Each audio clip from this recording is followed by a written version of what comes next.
Supportables, as Randy pointed out, you're concerned about me because this is a little bit late. There's a few reasons why. None of them are that great or that good, but we will get onto that. Week 7, while it seems like a blur now because I'm recording this a few days after, was certainly when we went back to form. There was a lot more red, a lot more under predictions than over predictions. We've had a couple weeks in a row where everyone was scoring high. This certainly wasn't one of those weeks, but we still had a couple of extremely impressive performances. So let's just get right into it so I can actually get this out to you, hopefully before kickoff on Thursday. For no particularly good reason, this is the latest I'm ever going to be and the closest to the wire. In fact, I hope I get it out just before kickoff on Thursday. I've had the week off. I have no excuse. But one thing I can do to help this process is, even though I like this little segment, I think being a little bit pickier with my storylines and trying to be as quick as I can might be to my advantage. So I do write down a ton when I watch these games, and I did watch a lot of the games this week, as I said, on break. So Monday morning, this is what I did. I wrote down a ton, and I tried to think of maybe just one narrative I could go with on this one.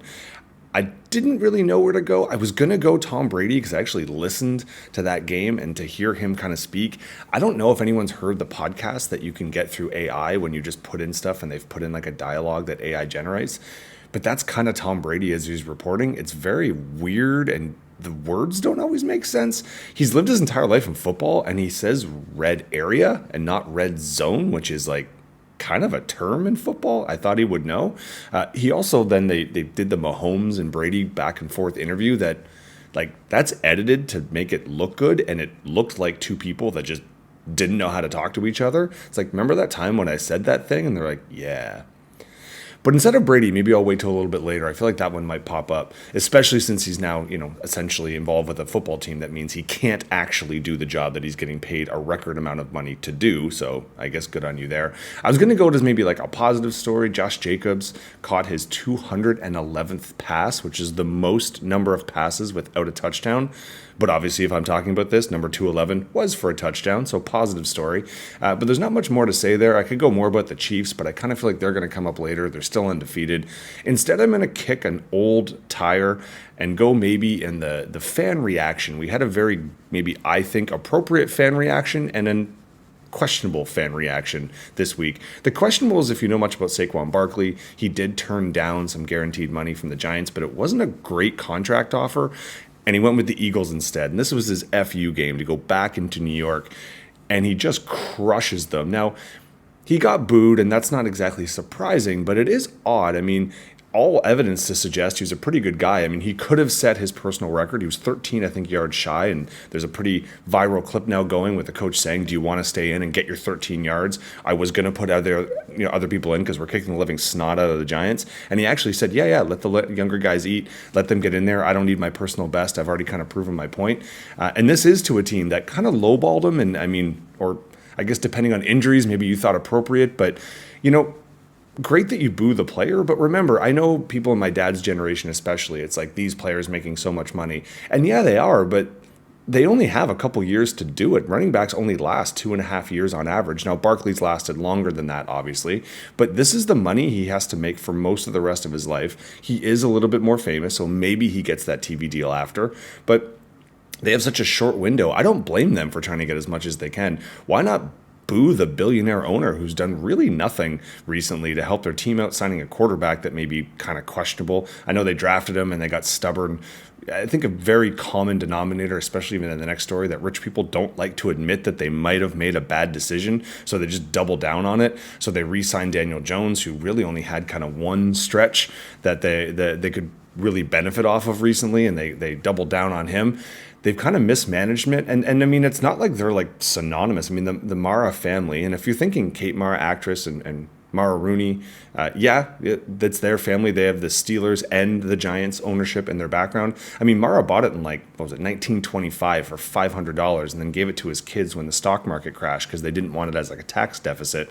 Now worth $7.3 billion. So a lot of inherited wealth here, and certainly a very good investment, but doesn't make them phenomenal at what they do. And if you're going to boo anyone, why not boo them? The people running the team have not been doing an awesome job, but very rarely do billionaires put themselves at center field when their team's not doing well. It's only when they win that they tend to show up. So weird how that happens.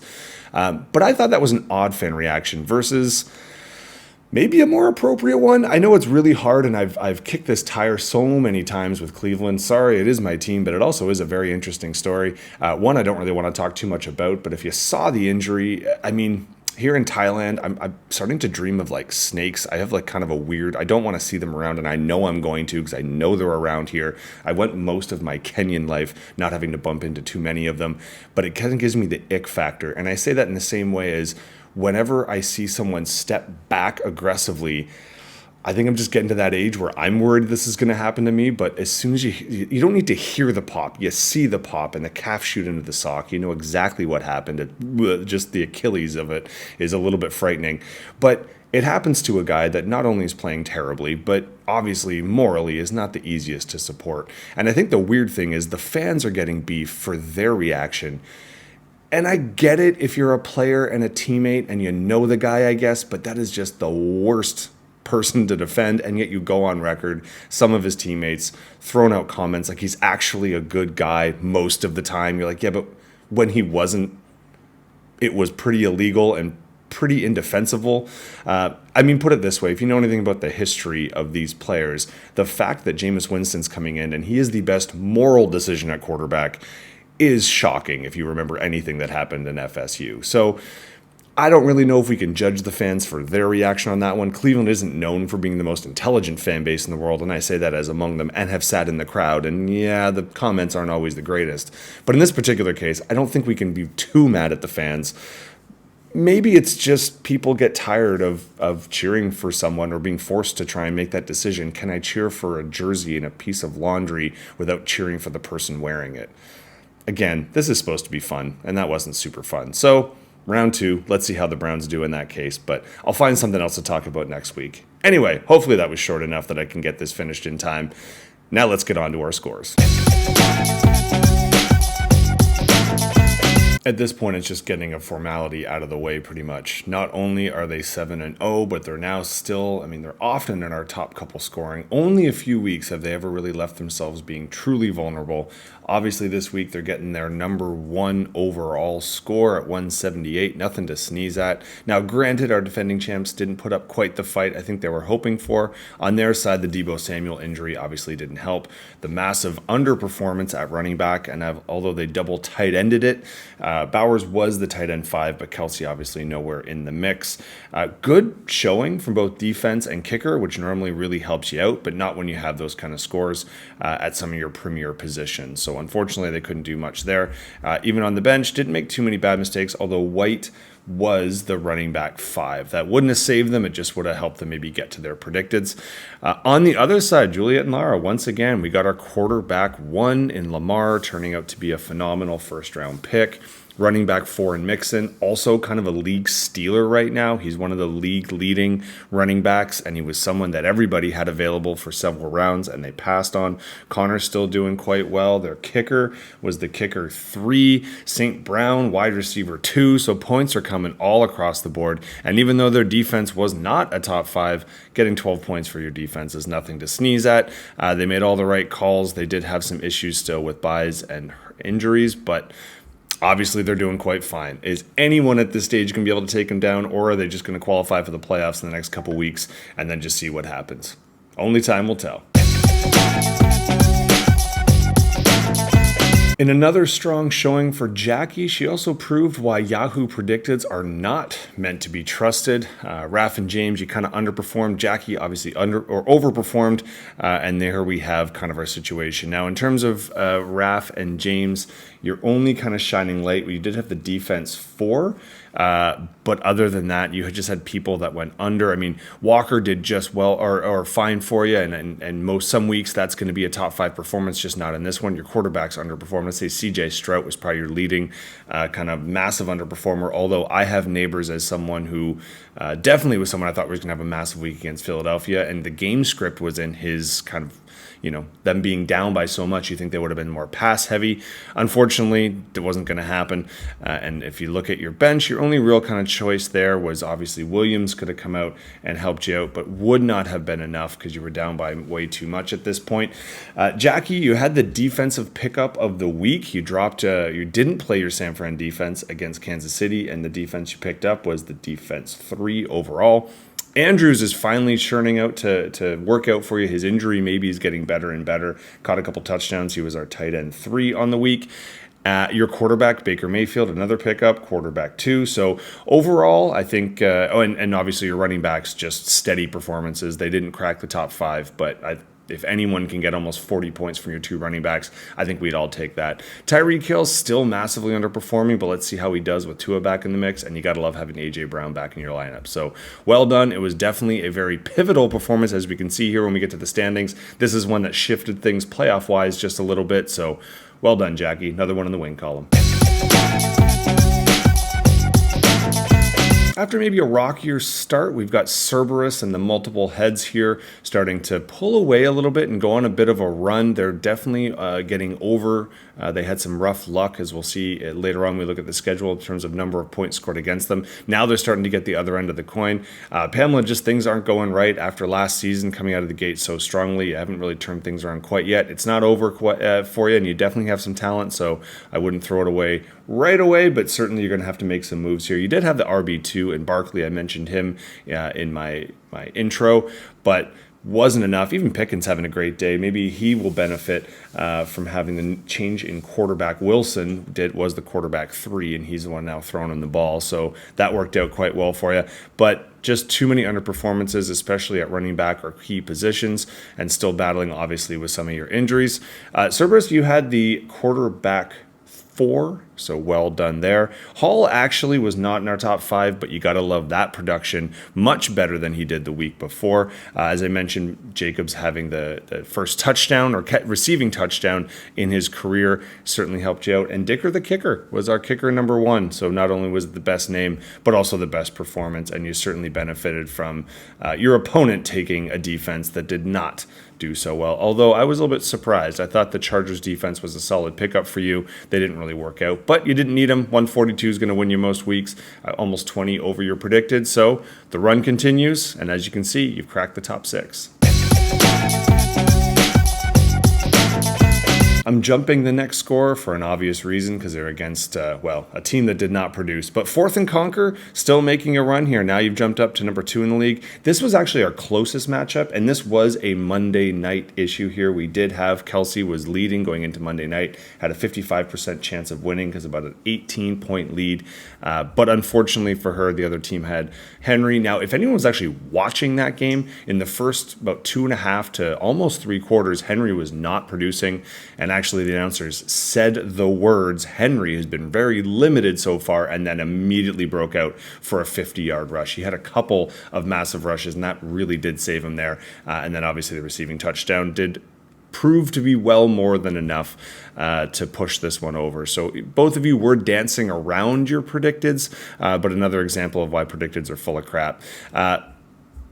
4th, like I said, Henry was kind of your big performance. He was the RB3. Everybody else did just fine. This was a matchup that was decided a bit by injuries, with Juju being out, Ayuk getting knocked out of the game. But then on the other side, you did have some issues with longevity as well with Kamara and Williams. And then obviously Watson, as I mentioned, getting his Achilles snapped was not something that Kelsey was banking on.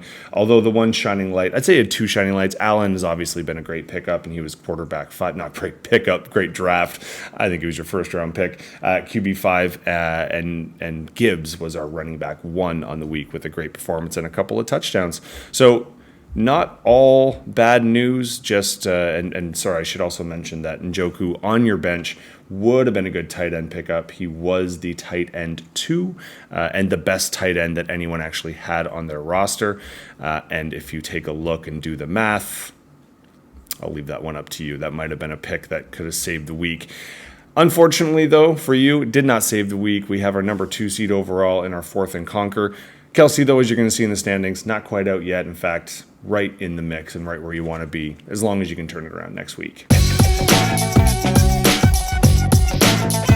Speaking of hoping to turn it around next week, I actually was in this contest, and it was, granted, Randy, you had a 73% advantage going into Monday, but we each had a couple of players. I thought Dobbins was going to go off this week, as we can clearly see. He did not. I also had McBride going in, and you had Murray and Otten. Another one, if you were watching, Otten was actually quite low on the totem pole for the majority of the game. And then all of a sudden, Tampa Bay just came back and Baker threw for a bunch of second half touchdowns. And Otton himself got himself into the tight end 4 position, which definitely helped you out. Crazy enough, your running backs did not crack the top 5, but again, like I said with Jackie, you actually had more points overall in your 2 running backs, so I think most people would take that. And even your underperformance was still over predicted, whereas my underperformances were well under my predicted. Tank Dell just getting shut out. Zay Flowers starting off the game, clearly part of their offense, getting hurt right away, knocked out. He was done. I did have Denver as the defense 1, and I was okay with my quarterback performances, but once the injury started piling up, even Monty at one point got actually pulled out of the game. He did go back in, but then as you can see by Gibbs's scores, he wasn't going to get used in high leverage situations, and they were using him actually often as a blocker, which was not great. And ultimately, I knew it was a tough one when I had Hunt going off in the bench with 21, and Brian Thomas Jr. was my highest scoring receiver. In fact, he was the wide receiver 4 on the week. But he's not going to get you a whole lot of points when he's sitting on your bench. So I mentioned having to turn it around, and I certainly need to. Although, Randy, you certainly don't. You're on your run. Congratulations. Number 3 overall. So for our bottom 2 teams, you are going to have to turn it around sooner than later because there's a lot of wins to catch up on, and obviously your total points scored are going to matter in the end here. You can see that's actually right now if the league ended today. And just as a reminder, week 7, we are halfway through our regular season, so we are getting to the point now where people are going to have to start making a bit of a move, but the points for are very, very important. Right now would be the difference between making the playoffs and not. But 1 game separates our 8th place from our 2nd place. So obviously very much people are still in it. And our returning champions, or Pamela, if you hit a run, all right, is well within your reach. And we've seen it happen every year. There's a team that gets hot. So looking at this week's matchups, we can already see some very tight ones. Obviously, I'm in a tight one here with Norcan, so I'm hoping for the best. Although predicted, like we said, we'll see what happens. This is probably the matchup of the week. We have our undefeated team, who is currently predicted to be in a super tight one with Jackie, who did score 2nd last week. So obviously, that's going to be one to pay attention to. All the matchups matter, like I said, and I don't think everyone has quite set their lineups yet, even though we are very close to kickoff. But very exciting for week 8. Let's see how it pans out. With week 8, we go back to it with no bye weeks, no London or European games, nothing but kind of the regular schedule. So hopefully that kind of gives us a little bit more normalcy and maybe a few more points. We had a 2nd dead week in a row. So now that's 2 people, myself and Pamela's team, that will no longer count for lowest score. So here's hoping that next week we actually get some drink spot. But either way, like I've said a couple times already, trying to get this out right under the wire. Let's see if I did it. Good luck in week 8, everyone.